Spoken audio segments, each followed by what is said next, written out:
just to start things out, could you please tell me your first and last name? David Greene, Greene, And where were you born? Waterloo, Iowa. And what's your birth date? I was born at home on March 8th, 1925. 1925.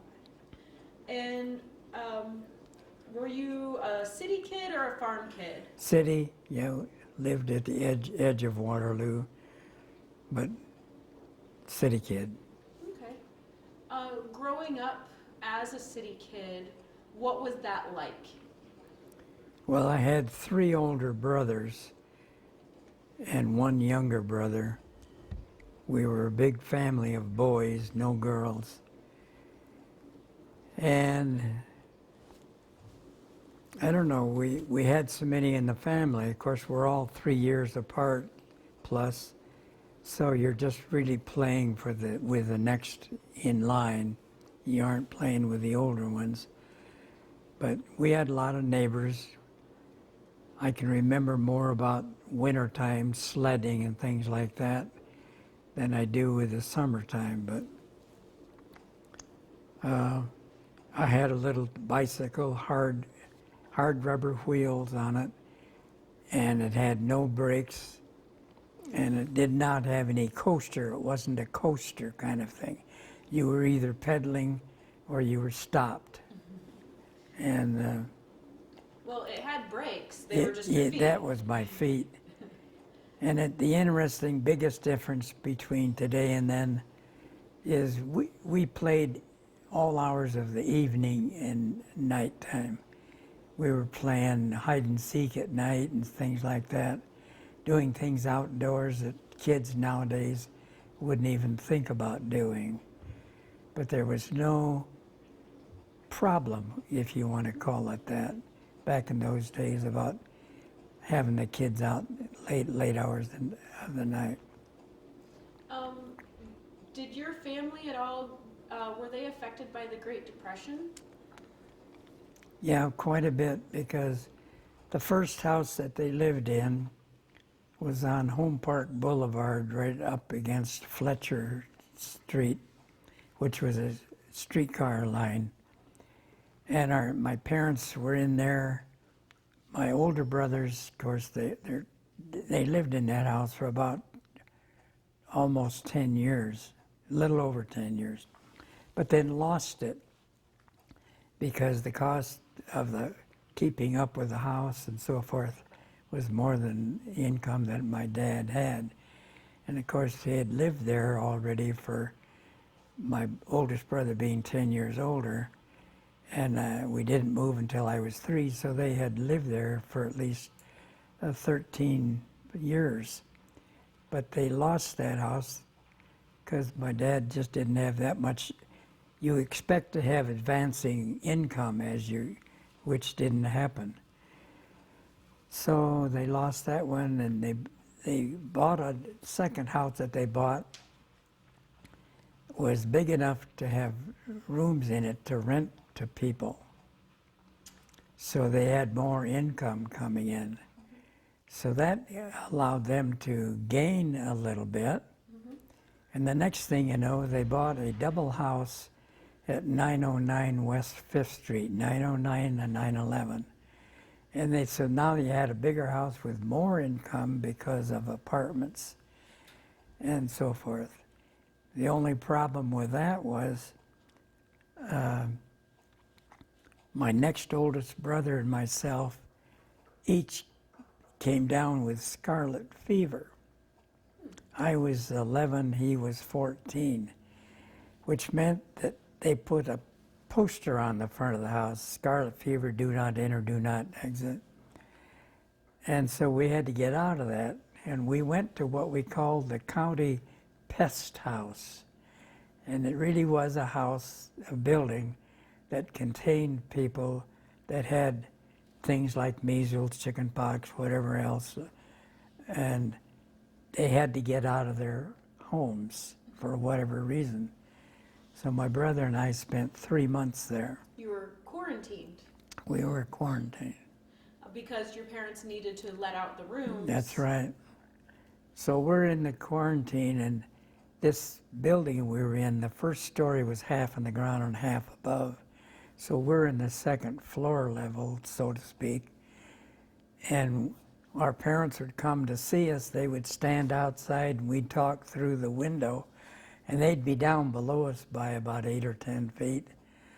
And I can remember them, and my brother and I were in a room where we were told to be bedfast, not to leave the bed, except just to go to the bathroom and get right back in.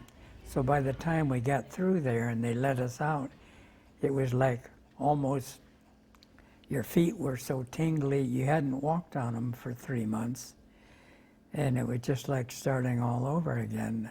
That would be hard to be an 11-year-old boy and not be able to play. Yeah, exactly. What is scarlet fever? Were you really sick? Yeah, it's a disease that you don't want to have because I don't know what it really does. It can cause such things as heart murmur, because I got a heart murmur from it. But the thing that was good for us boys was we were able to give blood to make a serum to give to people so they didn't get scarlet fever.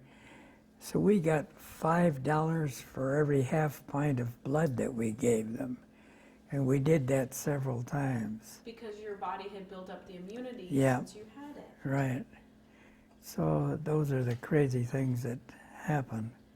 Besides the income from letting out rooms, what else did your dad do for work? He was a banker. He was a bank teller in the Pioneer Bank, then the Pioneer Savings Bank. During the Depression, it went belly up like a lot of banks. So then he went to work for the Waterloo Savings Bank, and the same thing happened to it. It had to close. He was offered a job at the National Bank, and he turned it down. He says, I just can't go through another same thing happening. However, the National Bank did not close, but a friend of his got him a job at the Rath packing plant in the position where the people are bringing their cattle, hogs and stuff in to sell them. They put them on a scale and so forth. And my dad's job was to write the check to him to pay for that cattle coming into Rath. So he really, in a sense, was not working in the packing plant. He was working in the purchasing end of it. He was more of the financial Yeah. guy. So he was, after they got cattle weighed and they decided how much they were worth, he would just write the check. And I remember him doing that way late at night for some reason. And we would go over, and my mother would be driving the car, and we'd go over and pick him up at about 10 o'clock at night when he was through with his 8 hours of work. So they were buying cattle all different hours through the day. So, did you have any family members that were in the service before you joined? I have 3 older brothers, so when December the 7th, 1942, or 41 rather, I was 16 years old. So that meant my oldest brother was 26, and the next below him was 23. So they immediately went into the service in the very first week of 1942. One went in the Navy and one went in the Marine Corps. My next brother, that was closer in age to me, he was already working at John Deere as a tool and die person. And those people were very much needed in the factory, so that when we went to war, Deere's was making tank parts for these big Sherman tanks. So he was deferred. And next thing you know, of course, by the time of 1942 rolls around, I'm 17 years old. And 1 year later, in 1943, I graduate from. I'm going to high school, and graduating in midterm. I graduate in the middle of winter, so I graduated in the winter time. I was still 17. The minute I become 18 on the 8th of March, I'm getting an invitation from the president to become part of the military. So literally, I was drafted. But when I went to Des Moines with a whole bunch of guys, I volunteered to go into the Marine Corps. So technically you enlisted Yeah. rather than being drafted. But my service number is 83767 9, 9 meaning draft. Oh. However, because I had people later on say, "Oh, you were drafted." Yeah, well, I was drafted, yeah, but I volunteered to go where I wanted to go. You're happy to be drafted, Right. or willing to be drafted. Yeah, willing to be drafted. So did you get to choose your branch of service then? Yep, we went to Des Moines then with a busload of guys, and first of all, they of course they asked what you wanted to be, and I had a brother in the Navy, one in the Marine Corps, and I did not want to go in the Army, so I said, "How about going in the Coast Guard?" No, that's the same as Navy. I said, "Well, then I'll just go in the Marine Corps." So the next time that we went to Des Moines, they lined a bunch of us up, probably a busload, about 30 guys, 30, 40 guys, in a line, or a line or two. And they said, "Okay, we're going to swear all of you into the service of your country. And then we're going to call you up like Marine Corps, one step forward," and there was several of us. "We'll swear you into the Marine Corps. We'll swear the next bunch into the Navy, swear the rest of them into the Army." And Air Force, actually it was Army Air Force, so I don't know whether they actually swore into the Air Force. Probably didn't. They probably swore into the Army and later on just split off and went wherever, because it was not a separate entity.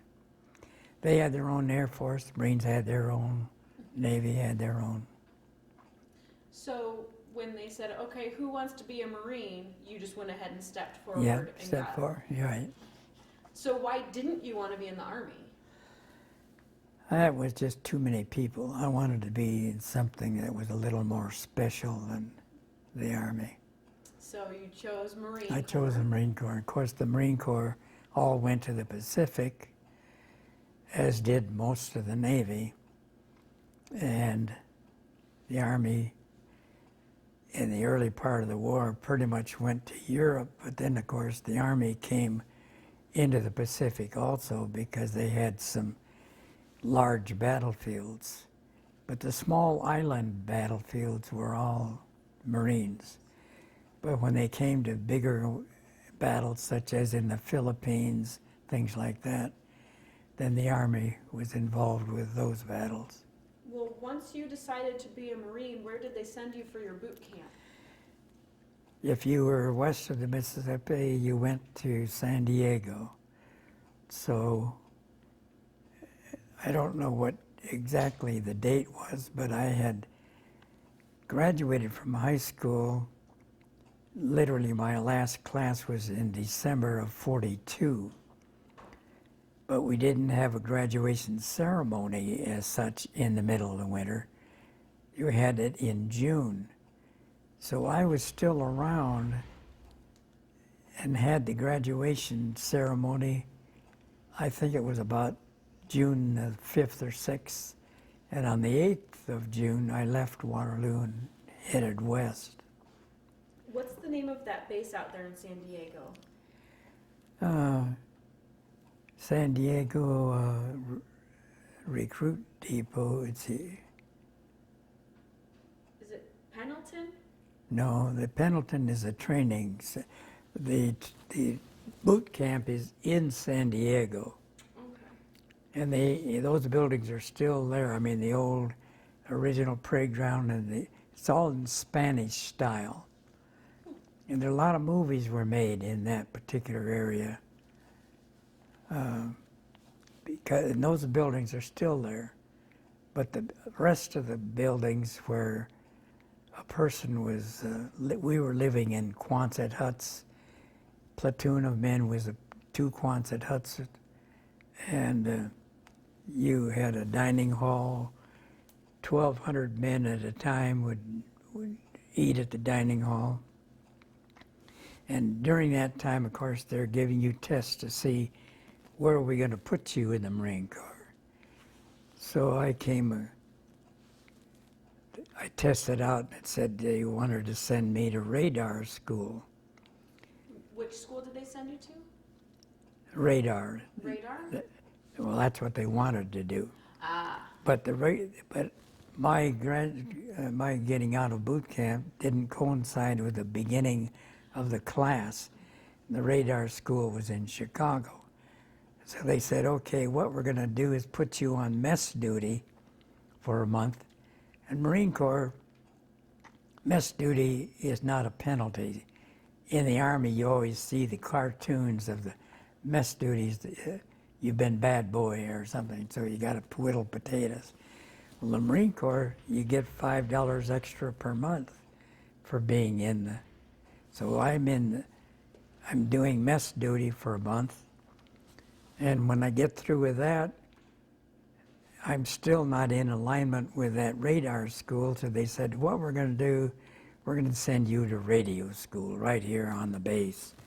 So a bunch of people in our group went to telephone school and radio school were in the same building.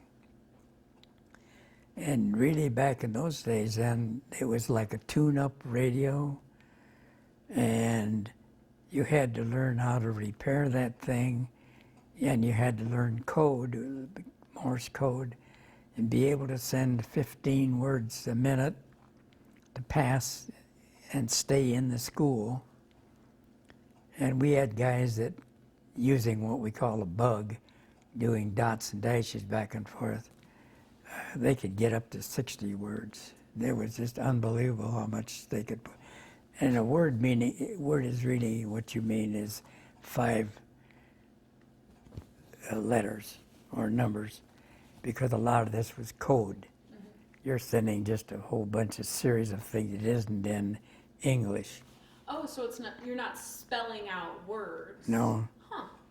But I mean, it might be later on if we didn't care that the Japanese heard what we were saying, you'd use English.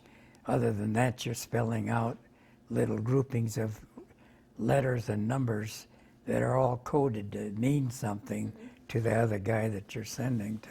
Would those codes change depending on security? They probably did. Yeah, undoubtedly they did. So you were at radio school. Right. What other kinds of things did you do besides learn Morse code and how to fix the radio? Well, if you didn't know before, of course, through boot camp, you're learning to march and take orders and pay attention to somebody that's in charge. That's the basic thing they're trying to do, is say, there's somebody in charge of you, and you listen to that person until you become that person. So when you went into boot camp, you were all privates. Most of us came out as private first class. That meant you got to wear something on your sleeve. The chevron? Chevrons. And because I was a radio man, I've got a uniform upstairs that has lightning bolts on it, meaning that I'm a radio man. You wear that on the cuff of your green uniform. I would have worn my green uniform today, but I can't begin to get into it. I know the feeling. No, I can't come within 8 inches. Is that back when you had a 30-inch waist? Yeah, I was 28 actually when I went in. 28 inches, and my son, who is much thinner than I am, he can't get into that coat. It's hanging up in the closet. So when you were done at radio school, then what? Well, when we finished radio school was pretty darn good because you had a building for your radio school. We had you marched to the chow hall. You actually sat at tables that were much like picnic tables. One of the guys at the table went up and got the food and brought it and set it. You ate family style. You weren't going through a chow line. In boot camp, you're going through a chow line and they're throwing food at you. And if you don't want it, you pull your tray back. If you do want it, you put it forward and so forth. So radio school was a whole different kind of a deal. That was a good thing to be involved with. And because of that school, then there's more than one kind of a radio, so I went on for another 30 days to know how to run radios that are in tanks or land tanks or amphibious tanks.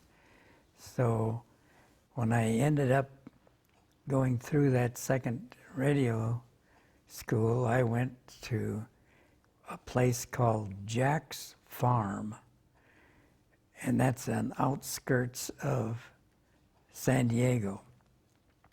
And Jack's Farm really was a farm, and it was taken over by the Marine Corps to be a tank training station. So we go out there, and of course, my job was radio, but you got a driver, a bow gun, you got a person that's running the 75 millimeter cannon, you got a radio man, you got a commander. So there's 5 guys in that tank. And you had to learn everyone else's job in case they were wounded. So here I am, an 18-year-old kid, and part of my time was actually driving that great big monster of a tank. And then you talk about a fun thing to do. I mean, here you are just out of high school, and you're driving this monstrous 30-ton tank all over the place. And then we had some very hard ground. We had a few hills and stuff. And the mornings were always wet. We had fog all the time.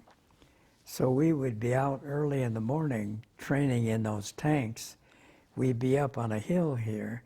We would head down the hill to the flat area, but the flat area would be all hard clay and quite damp. And you could stick on the brakes on that. You know, you control the tank with just hand levers, like a Caterpillar tractor. And you could pull the left lever or the right and spin that thing almost like a top on that hard ground. So what kind of tank was it? Called Sherman tank. And that was the prevalent tank in World War II. And the Marine Corps had a few of them, the Army had most of them. And to protect the guys inside the tank, the tank shell was probably so thick of cast iron, and they welded on a good 3-inch plate in strategic places on that turret to try to deflect any of the enemy's military, hard rifles. Incoming fire. So when you were done at the farm and done at radio school, did you go overseas right away, or was there more training? No, it so happened then that radio that they had in the tanks at that time, you had to know how to dial it up and all this kind of stuff. So right about after I'd been in there for 3 months, they came along with a new radio. It was just sort of push button. It had like 17 or 18 channels that you could talk on. But all it was, you just got on a channel, picked up like a telephone, and talked to somebody. So now all that dialing up and everything, that's gone. And then doing the key, doing anything with Morse code was gone. What was that first radio called? Do you remember? Well, that first radio, when I got in, I was then out of that tank and into the infantry, and it was the SCR 300, they called it. Okay. It's an FM radio, and that's one thing that's wrong with it. FM means straight line. AM are waves that go into valleys and go into the hills. So that one of the very first tests that we had when we landed on Iwo Jima, I'm jumping ahead quite a bit, but when we landed in Iwo Jima, it has a rise to the center. That ground is, let's say, 50 feet at a minimum higher than the ocean. And then as you go up the island to the right hand or going north, it rises and rises until it's, well, at least 150 feet above water. And then you got Mount Suribachi down here that's 545 feet tall. So we are going right straight across the island because we're going to set up some machine guns on the other side because the tide's going to go out and we're going to have a big wide beach that Japanese could circumvent our end of our line and come in behind us. So my first job was to go with a bunch of machine gun people up over to the center, to the high part of the island, then go back down again to the far shore. I told those guys, I said, you're sending a radio man into territory where nobody can hear him. I said, this FM radio, the minute I go over the crest of the center of the island and start down, if I'm down any length of my long antenna, you're not going to hear me, and nobody's going to hear me. I can't receive a message. Well, I can't help it. That's what you're supposed to do. So I went with these machine gun guys, and of course, the minute I get over the height of my antenna, I'm out of communication. So I just stayed down there with them overnight. The next morning, because that beach is rather wide right now, the Japanese are putting mortar fire. They're dropping half a dozen at a time mortar shells. And then they're coming this way closer. And then they're coming this way closer and closer. So we decided, it's sort of, we're supposed to stay here till 9 o'clock. If we do, we're just stupid because we're going to get the heck out of there and get up here on the high ground and let the Japs just keep throwing their mortar shells in there. So we left and went back, and first thing I'm doing is I'm replacing radio men that have been killed during the night. People got to understand that the Japanese don't want us on that island. And for the first 3 days, that battle went day and night. There was no ceasing of fighting. So until about the third day, when we got ourselves, by the first night, first of all, when you are going in for a landing like this, you're going in with so many targets that the Japanese have a tough time knocking them all out. So I'm not on that first line of attack. I'm going in at 5 o'clock in the afternoon.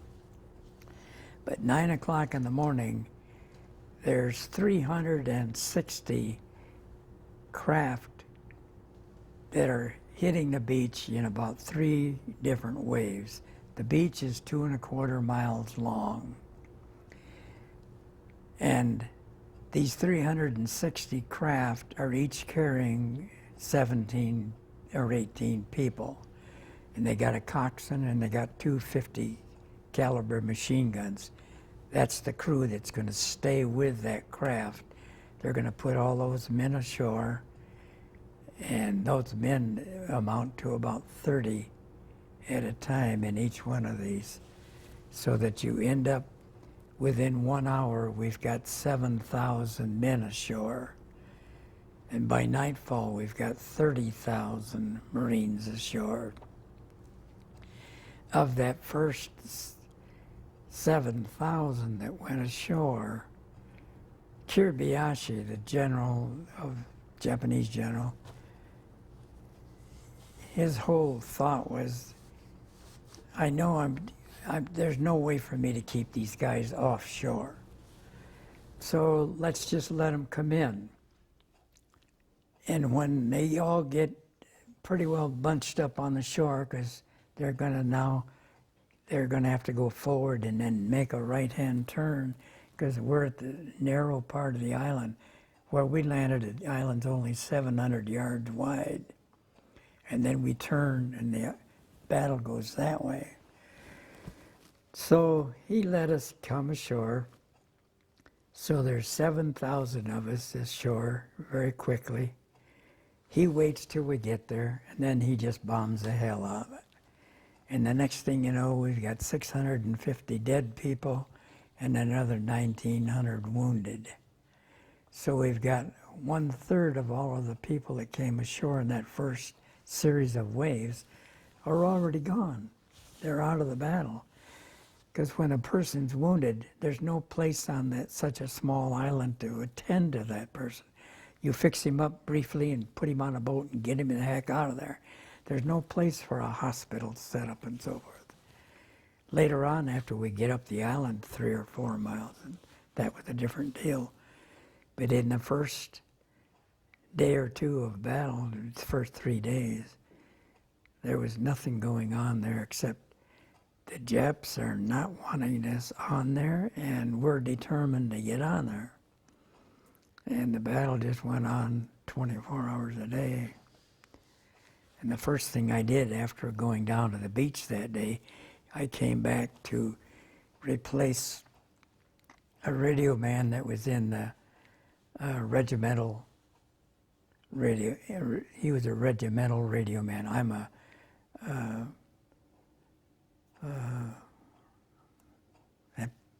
company or battalion? Battalion. I'm in a battalion headquarters. So there's 3 battalions to a regiment. And I'm replacing a guy, a mortar shell had come right in his foxhole, and he was splattered all over his radio and that.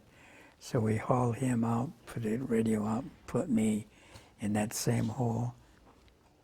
And I've got runners coming back and forth to me with messages to send to people. Typically, I would have been attached to an officer, and I would have just been there to hand him the phone to let him talk. But in the beginning of the battle, that wasn't the case. Basically, a runner would come with a message that I would transmit to somebody. And where were the officers? Well, they were to the right of, they weren't that far away. But they were busy. They were busy, yep. Yeah, we lost, in our particular 3rd Battalion, 26th Marines, we lost one of our commanding officers, the 2nd or 3rd in command. We lost him at the beach. He got hit in the hand with something, and he left the island, so we didn't have him at all. So now we're progressing into the battle, and we are not on the front line yet. Somebody else is.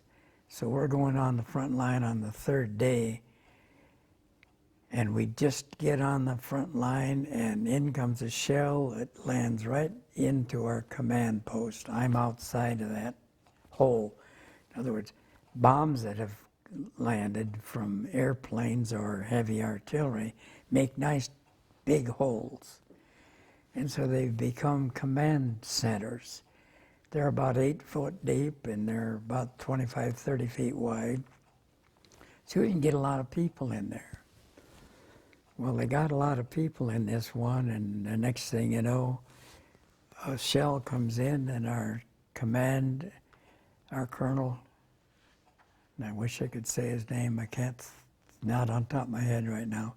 The colonel gets killed, and the second is already gone, and the third gets killed, so we have nobody in charge. Our captains and companies are in charge of their companies, but they don't have another commander who's telling those 3 companies what to do until we get a replacement by the name of Fagan, Major Fagan. Major Fagan had quite a career. He'd been in the Marine Corps quite a while. And he'd been, at one point in time, he'd been a light colonel, but he had a pendant to getting himself drunk and shooting things, once in a while, people. So he had shot his right-hand man who drives his Jeep and all that. He's got a name for that guy. He shot him in the leg, so he got demoted from a light colonel back to major again. And so Major Fagan was he was a little guy, interesting character. Sounds like the right man for the job, though. Yeah, he was. He was an old fighter, and there's no question about it. But the funniest thing was that we had a big Texan, about 6'3", and he was a telephone man. And Fagan decided, after Fagan became our commanding officer, he wanted something like a big target carrying his radio for him, being his radio man. So he blessed our old buddy Leon Duke. Leon Duke, a big red-headed sweetheart of a Texan teddy bear, became Fagan. And you could see these guys walking. Here's a 6'3", and he was about 5'4". He wanted the Japs to see a bigger target than himself. Neither one ever got shot, however, so it didn't matter. Well, I guess if you're gonna have somebody there, you'd want a nice big target. Mm-hmm. Yeah. Well, is it okay if we back up a little bit before Sure. Iwo Jima now? Sure. Okay. So when you were done with your training, how did you actually get overseas? Was there a boat that picked you up? What happened is that they had been doing battle down in the Marianas Islands, and so all of a sudden, instead of sending the whole 5th Marine Division over, they pack up the 26th Marines, which is 1/3 of a division, and there's a name for that, which defies me right now. Battalion? No, it's got a special name. It's just, so you got 1/3 of a division now that's going to go overseas to be backup for the battle that's going on in Saipan and Tinian. So we get part way over there, and they decide they don't need us. So then we go back to Hawaii, and we're going to finish training, you might say, finish training in Hawaii, which was a good thing to do in a sense because we don't know where we're going, but somebody else does. They know we're going to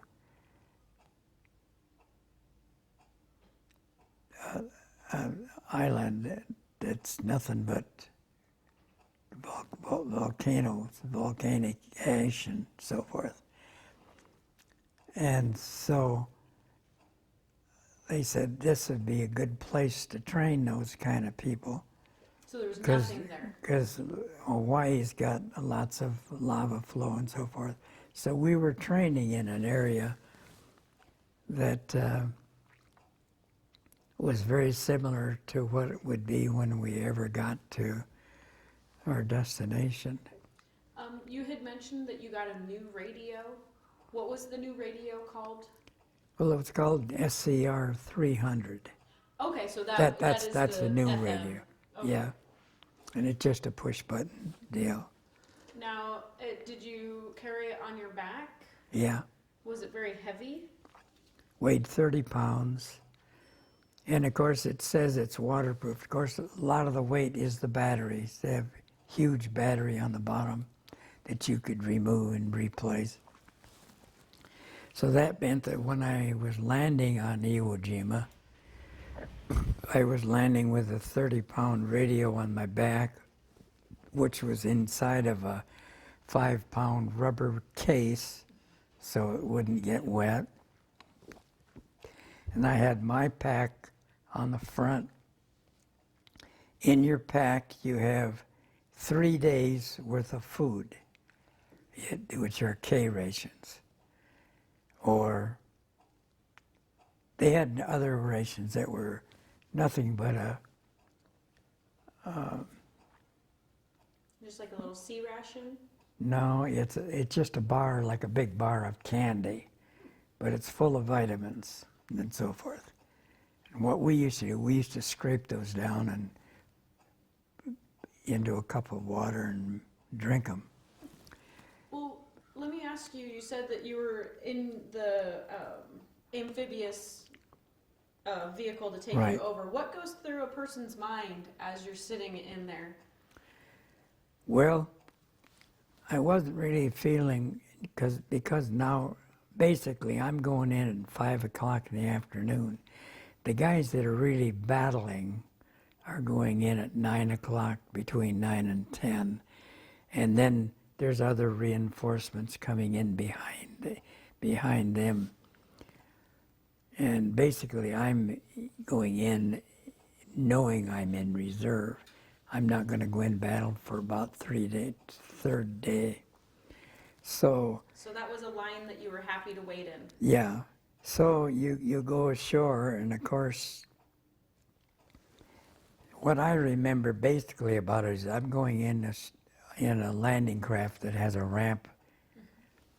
So the first thing that you know is that you've been told, when that ramp goes down, you do not go off straight ahead. You jump off the side of the ramp, because as the landing craft lightens and the sea keeps hitting you in the butt of the boat with waves, that landing craft's going to go forward. And you don't want to be, it's going to be a big scissors up ahead of you if you go straight ahead. So when you jump off of that thing, basically the landing, it's a very steep sand beach that we're landing on. It's like a 45-degree angle. And then it's a little flat space, and then it goes up again, and flat space and up again. And those are storms are creating those waves. So that you know that as that boat lightens, it's going to go further ashore. So when you're jumping off the side of that ramp, you're basically jumping into water. The waves are coming in up alongside of you, and I'm up to my knees, and this sand is so porous that, I mean, I jump off and it's basically sand and water mixture. Like quicksand. Quicksand is what it amounts to. It's just,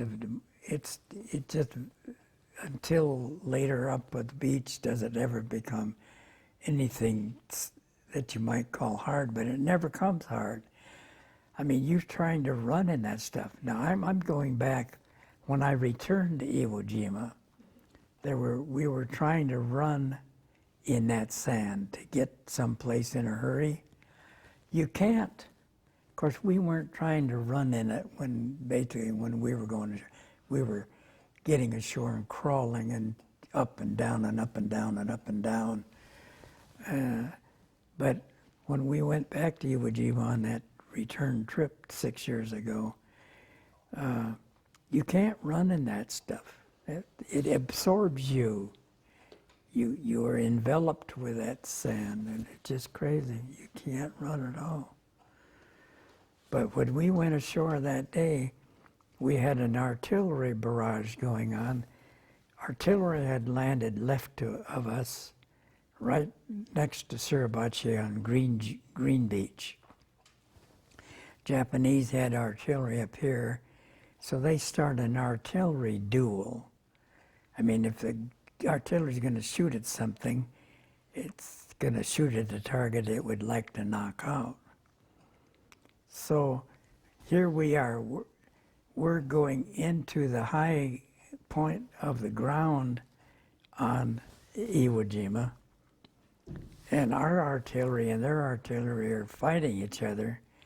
And what we're doing is we're digging a foxhole by almost like kids do make angel wings, only we're trying to get our hands under us and push the sand away and to lower ourselves, because we're right in the middle of this battle that's going on between these two artillery groups. And you could lay there and see the shells. You could see them going both ways. And you swore up and down if you stood up, you might get hit. So you were in a as low as you could get position till that thing ceased after a few hours. But it was actually what Iwo Jima ends up being is like an aircraft carrier that is not floating, but it's solid, because that's what it became.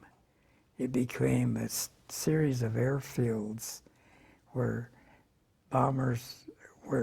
we would actually not have bombers stationed there, but we would have P-51 aircraft stationed there. The B-29 bombers would fly over Iwo Jima to go to Japan. They're coming from Saipan. Saipan, 650 miles that way. Japan, 650 miles that way. We're almost exactly halfway there. The Japanese were flying up off that island, shooting those B-29 down. We had to take that or just keep losing B-29s. So now it becomes not only our island, but now we put P-51s in there to go along with the B-29s to help them as they enter Japan's territory and knock down some fighter planes, Japanese Zeros. Or the island then becomes a safe haven for a B-29 who can't make it all the way home to Saipan because he has an engine knocked out, the bomb doors don't close, or some things gets slightly damaged, so we start having a lot of traffic coming in. Did you know when you took the island how significant it was going to be? I don't think anybody knew what was really going to happen there, because when we went in, we were told this battle's going to last 3 days, maybe 6, and then we're going to move over and we're going to go to Okinawa and help those guys later on in the month. I think they went at, 15th of April or something like that they started their battle over there.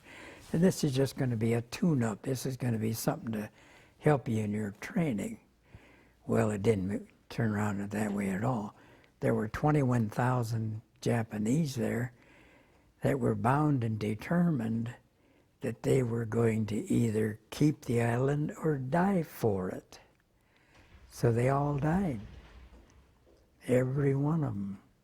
Do you remember after you were able to take the island, the relief? What was that like as you knew that you had been successful? Well, you sort of knew you were successful as you went along, but the success, the interesting part about it, I went onto that island weighing 136 pounds. 36 days later, I leave the island before other people because I'm a ship-to-shore communicator. So a little boat comes in and picks me up, takes me back out to this ship. I know the name of it, but it isn't right here right now. And so I go aboard about 2 days before everybody else. When I went into battle, I weighed 136 pounds. I get aboard this ship, and I'm the dirtiest looking ragtag you ever saw, because you've never taken your uniform off, replaced it in any manner, or your clothes. I never took my shoes off for 36 days.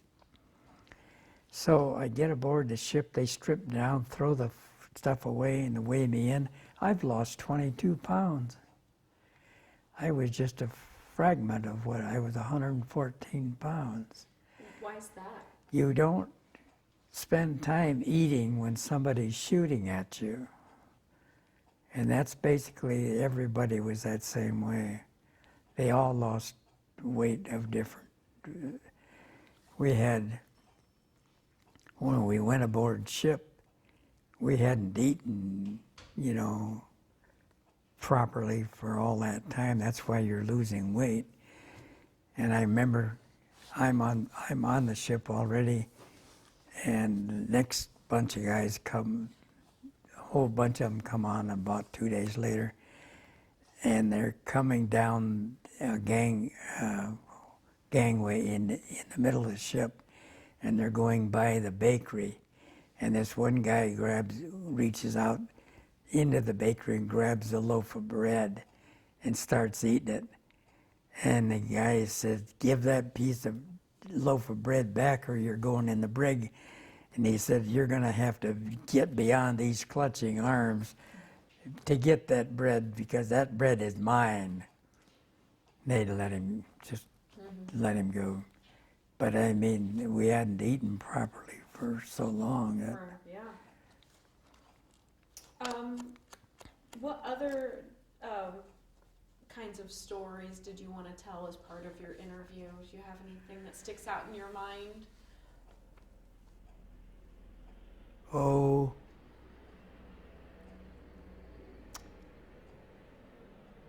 if I started from the beginning and told the story, which I've almost done partly, but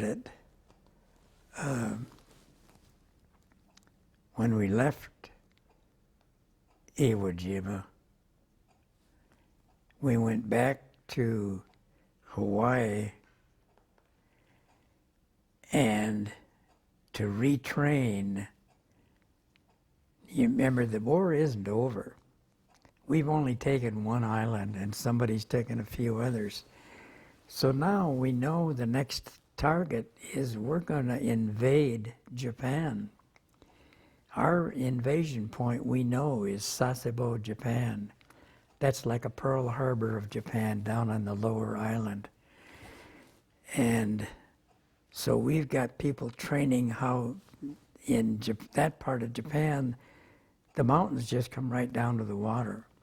We've got guys that are going into training to learn how to be mountain climbers.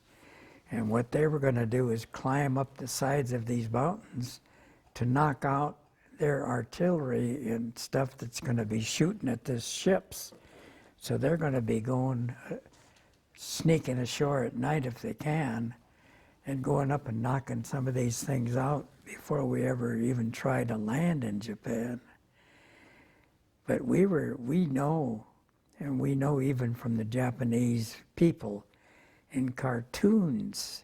It's interesting how the Japanese did a lot of teaching of their people through cartoons, and I can't find it now, but I had a cartoon book of theirs showing how every household would be.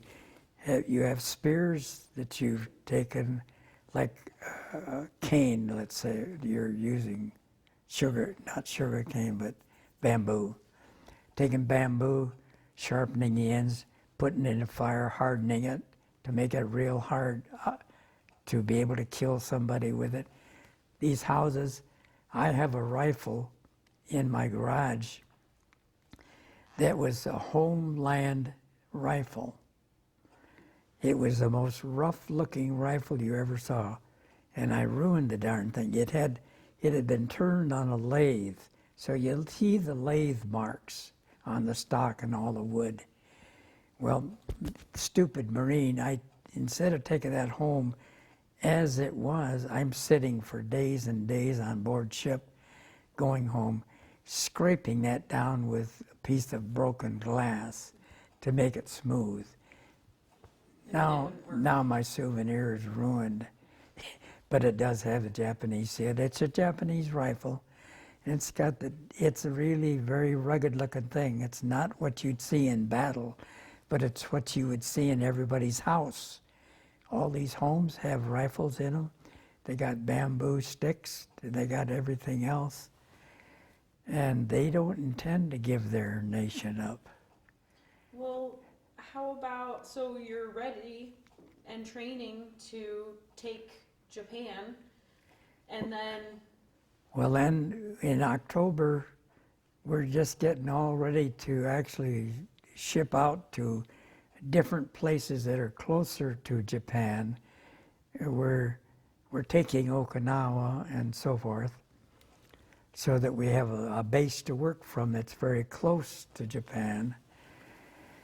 And then in early August, here comes an atomic bomb. 2 days later, another atomic bomb. And we were among the happiest people in the world to see that this was happening, because it meant that perhaps we wouldn't even have to try to take Japan, because they knew that if they didn't respond to those 2 bombs and declare defeat, they were going to get another one. And we had taken 2 small cities. Of course, we'd burned Tokyo down a long time ago. Tokyo was just a bunch of wooden buildings, wooden, very lightweight screening. If you've ever been to Japan, everything is just such lightweight that it's unbelievable. I mean, you have a few sticks and all the rest of it is just paper that's been like heavied with something to make it so it's a little durable in the weather, and you don't have any heavy structures to speak of. Do you remember where you were when you heard that the war was over? Yeah, we were still in Hawaii, and I remember a guy by the name of Mo Morris, who just died here not too long ago, one of our wiremen. Everybody's pretty much carrying a Bible, especially the New Testament Bible, and he whips out that Bible and starts reading. He's got chapters that pertain, and he starts reading. I said, Mo, we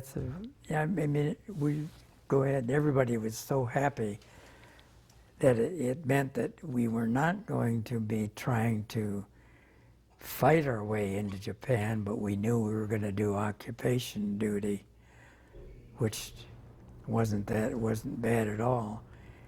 I mean, of course, the Japanese were scared to death. They thought we were going to just rape and plunder and just do extreme damage to Japan. Their government had told them. Yeah. So when we go into Sasebo, our ship happens to go right up to a dock. Other ships are putting out landing craft and all that kind of stuff, and landing just like you're going into battle, but there's nobody there. That city of Sasebo, Japan, there was a policeman walking around. There was nobody. I mean, it was vacant. Of course, it had been bombed to smithereens. There was hardly anything left. as we got in there, we're going to be stationed in a little town of Haiki, a suburb of town, which is still got some buildings there. Some of the buildings are knocked down, but you know, Japanese, everything is clay tile roof. They go bananas over clay tile. But the sticks that are holding the clay tile up are hardly there stable enough to hold them. So if you get a typhoon, boom, down goes a lot of buildings. And that's where we were. In one of these buildings had been a factory with tables like we're looking at here in the room, except they're real heavy bench table. They're 3-inch thick wood. And I don't know what kind of craft they were working in there, but we found out this was a real good place to be during the typhoon. We were in a building that had already partially fell down, and we're bunking with our heads underneath these heavy tables and our legs sticking out the sides. But we've landed in Sasebo. We go up to this area of Haiki, as I call it, and we're coming across these manufacturing buildings that are just blown down, things like that. And it was typhoon season coming up, and so we were just hunkered down, not really doing much of anything about occupying yet. And about that time, we're still on the edge of this typhoon, and I get a call that there's a small Navy ship, almost like a barge, that's in that bay, and it's running low on fuel. The wind is blowing so hard that it's dragging anchor, and he's trying to keep his engines running a little bit to keep him from going ashore, tail end first. So they said, Dave, you got to go down and signal those guys. So this major comes up there and says, you got to do semaphore. Well, my semaphore is like kindergarten semaphore anymore. And the guy on the Navy boat, his semaphore is fast. So as I'm trying to send him a message, I got a major holding my back. The wind is blowing at me, and I would fall over backwards if I didn't stand like so. So he's got his hand on my back, and I'm signaling semaphore-wise to these Navy guys. And they're constantly saying, repeat, repeat, repeat. And finally they get this slow-handed message that is coming from me to them and from them to me. Because they were asking me, what are we going to do? We're dragging anchor and our engine's going to run out of fuel. And the tail end of our boat, where the propellers are, is going to be the first thing to hit shore.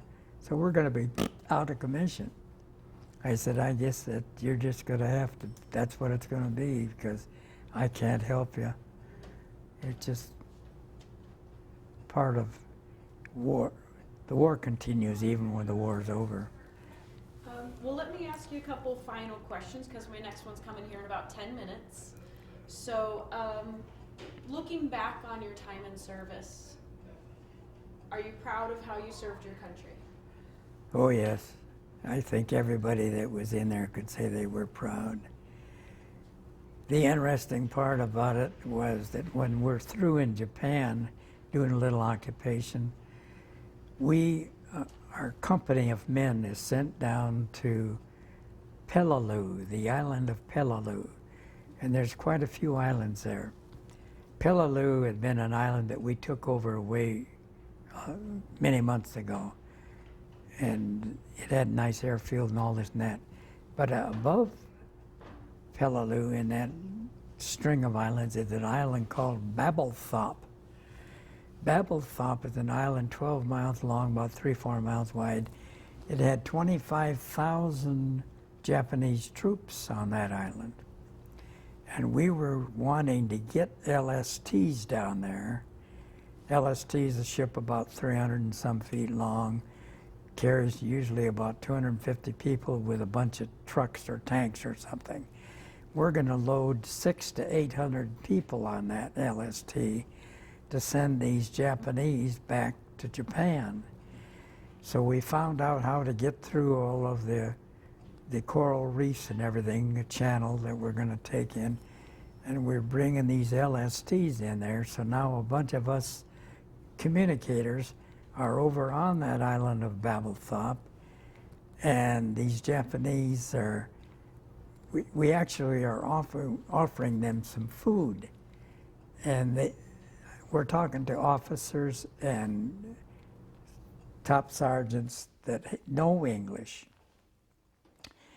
and they are so happy to see us to get them out of there and get them home where there's some food and that.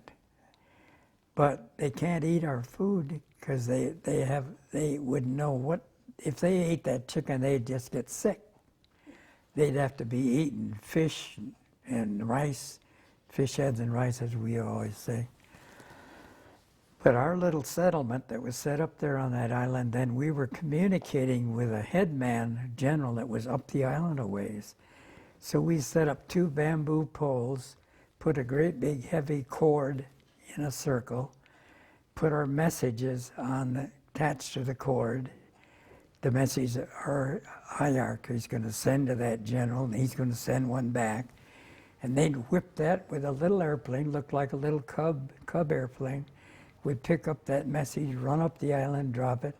They'd be back a few hours later, dropping a message on us. We'd be giving it to our command post.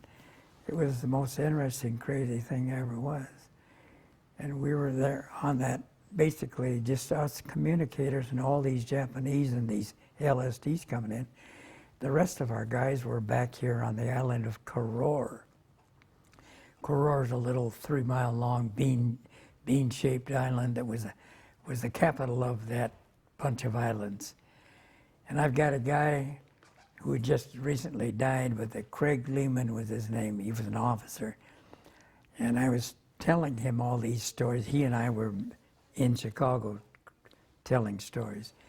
And he said, I did not, ever know that you guys went over there, were on that island with those Japanese. He said, I was over there on Koror, still commanding. He was the commander of company of men, or part of a company of men. He was a lieutenant.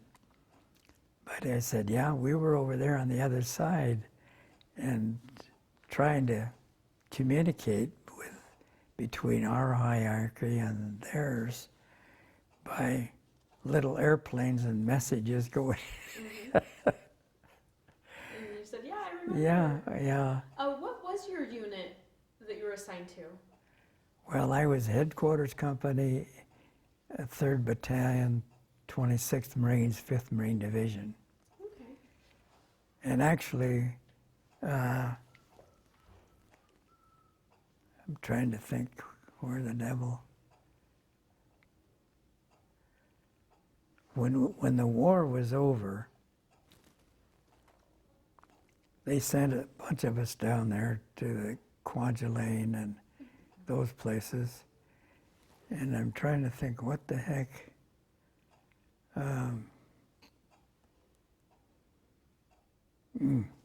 Because we were eventually going to get on a ship and head back. And we ended up, they goofed around out in the Pacific long enough to land on February 19th, a year after February 19th that we invaded Iwo Jima. How many years were you in the service total? When you signed up, you were for the length of the war, there's a different way of saying that. Duration? Duration of the war plus 6 months. So the war was over in the late fall, by the time I got home on the 6th of March. My birthday was the 8th of March, and I was 21 years old. And I'd left home at 18 and had never been home for 3 years. And I got a paid vacation later on. I think it was $420 in the mail eventually for not being able to take 10 days off because of where we were and what we were doing. And I suppose all the rest of the guys, same thing, of course. But it was, the other thing I was getting into was we had taken food over, rice and stuff that Japanese could eat, and set up a storehouse on the island of Babelthorpe. So we know there's 25,000 hungry guys out there. So those guys are not supposed to have weapons. They're supposed to be all stacked and gone. But they acquired them someplace, somehow, a few. And they would come down, and their own Japanese people are supposed to be guarding this and doling it out properly to the people that need to have some food. And these guys are coming down there trying to raid their own place and steal food out of it for their own. The thing about that would be they could trade that food for anything. You know, everybody's basically starving. Now, it was a very interesting 3 years when you get right down to it. And it's like other guys that they said, I'm really glad I did what I did. I sure as the devil don't want to ever do it again, but I'm glad that I had that experience. And a friend of mine has just now has died, and he bought himself a set of Marine Corps blues to be buried in. I mean, there's a lot of people that are just, I mean, if you're going to be a Marine, you're going to be a Marine. And there's going to be a Marine while he's laid away in the coffin. He just died a few days ago. Going to have a funeral in the middle of next month. So are you going to do the same thing? No, I probably won't do that. I might take a memento of some sort along.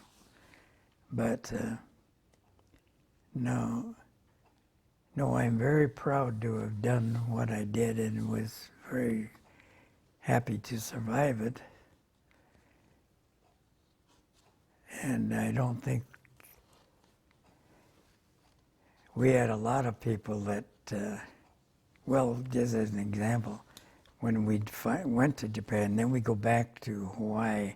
Now we had an opportunity, if you wanted to, you could, in a sense, re-enlist, and you could actually go to officer school. There were people that did that, you know, if you think that you might want to get an education from the Marine Corps or stay on and be a Marine forever.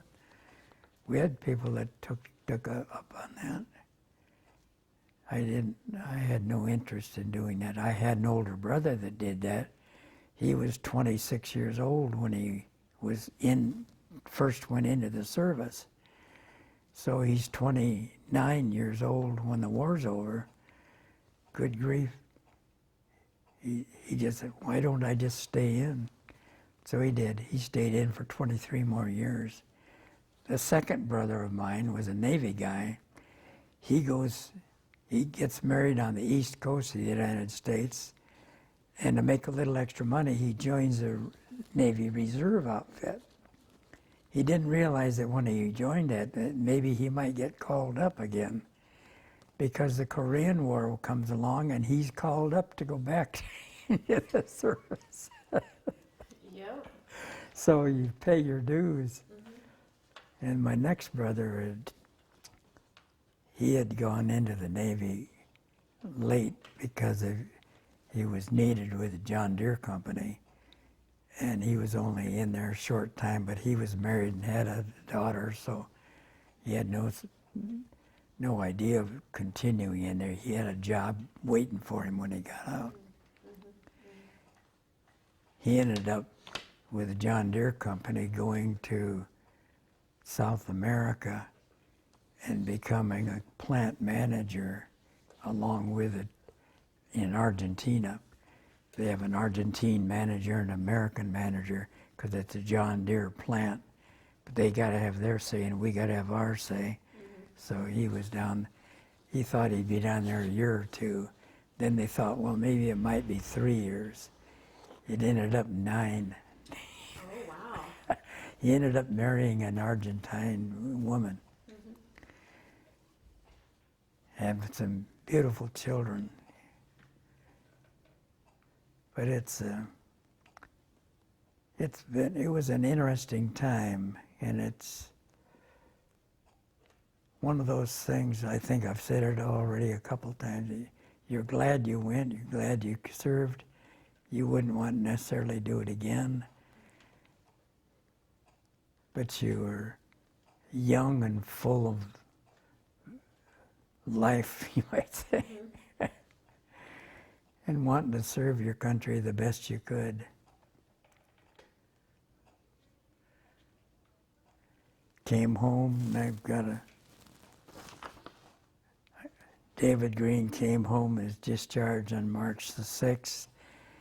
David worked with the City of Waterloo Engineering Department for 9+ years, and then was called by the Jens Olsen Sons Company to become part of their company, become a partnership in it.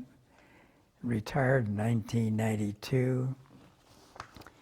Dave Greene's been the president of many organizations, including the Boy Scouts of Winnebago Council, chairman of the United Way campaign in '76, president of the United Way in 1979,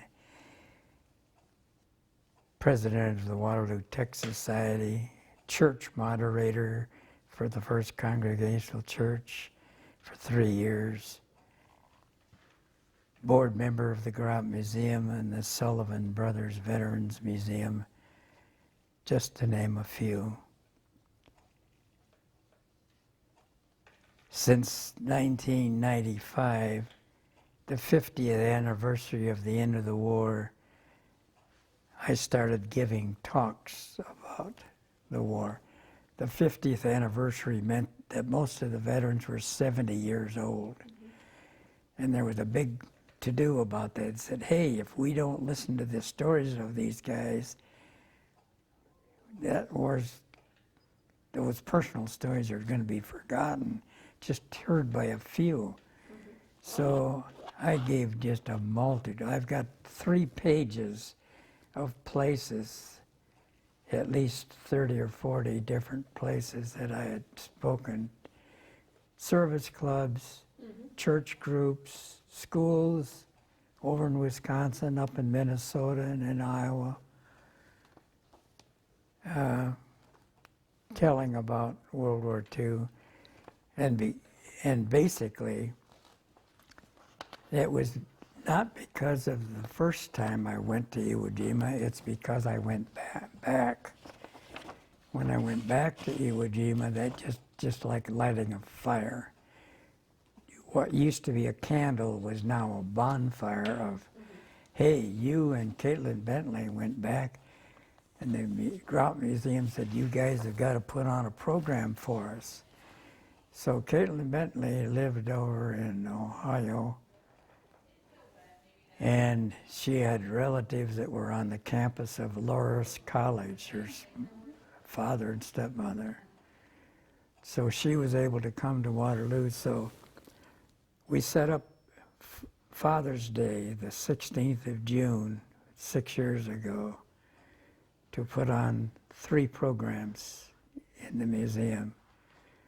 And the museum's supposed to hold that little auditorium, supposed to hold 60 people. If you set up one more row in the back, it's 70. It has no aisle down the middle. It has very wide aisles on each side of the seating. So when we gave our talks, we had 105 people in there the first 103 people, the next one, and 103 the last. We gave 3 talks that day. That's